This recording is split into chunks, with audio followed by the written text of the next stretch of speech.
Welcome to the newsletter. Ukraine and NATO's reaction when Russia announced its withdrawal from Kherson. On Channel HT New. After the order to withdraw troops from Kherson city, Russia once again affirmed its readiness to negotiate with Ukraine based on the actual situation. Meanwhile, Kiev is skeptical.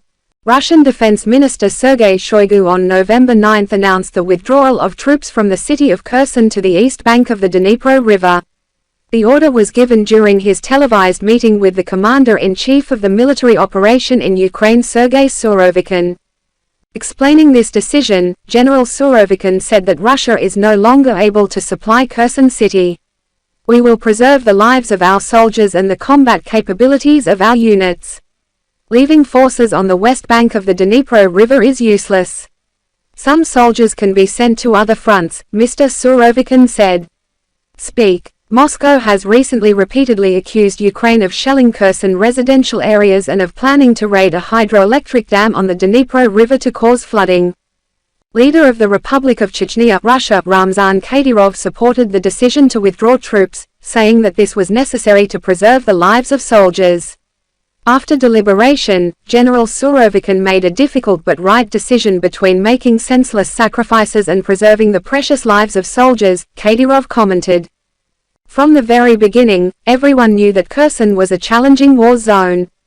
Our soldiers also acknowledged it, especially without a regular, steady supply of ammunition and a backstop. Solid means, the Chechen leader wrote on Telegram.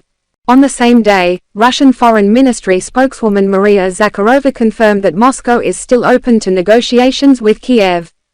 "We are still open to negotiations, we have never refused it, we are always open to dialogue, of course based on the actual situation," Zakharova said. The assertion comes after a German official recently accused Moscow of not being ready to negotiate. Instead of using influence with Ukraine, the German side goes against its own principle of banning the export of lethal weapons to the war zone. They continue to pump the Kiev government with a variety of weapons, Zakharova said. Speak. The Russian-Ukrainian conflict has entered its 9th month, but the two sides have not been able to come to the negotiating table since the end of March. Ukrainian President Volodymyr Zelensky on November 8 called on world powers to force Russia, engage in real peace negotiations. He also laid out conditions for the resumption of these negotiations, which emphasize the restoration of territorial integrity, and the claim for compensation for damage caused by the conflict. Ukraine is skeptical. Meanwhile, the Ukrainian side was skeptical and cautious with Russia's announcement of troop withdrawal. "Today, we have received very encouraging information. However, we need to exercise restraint, which is necessary in times of war. We will continue to advance cautiously, without emotion, without letting go. There are unfortunate risks. We are moving towards the south, consolidating the position," said Ukrainian President Zelensky. He warned that Moscow may seek to destroy the hydroelectric dam on the Dnipro River. Mikhailo Podolyak, a senior advisor to Ukrainian President Zelensky, also commented, "Actions speak louder than words. We see no sign that Russia will withdraw from Kherson without fighting." He stressed that Ukraine analyzes the situation based on intelligence data, not statements on television.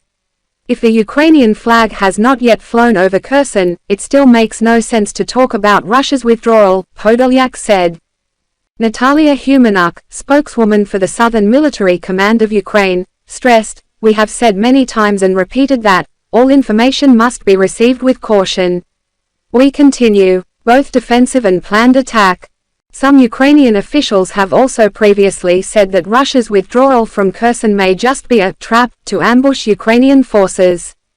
On the NATO side, Secretary-General Jens Stoltenberg said that Russia's move to partially withdraw troops from Kherson shows that Western military aid to Ukraine is effective. Kherson is a strategic territory in southern Ukraine, which is likened to the gateway to the Crimean Peninsula. Russia has controlled Kherson since March, shortly after launching a special military operation in the neighboring country. Kiev began a strong counterattack to regain Kherson from the end of August. According to observers, Moscow will not give up Kherson easily. Thank you for watching. Remember to subscribe to the channel, share to support and update the latest videos from the HT News channel.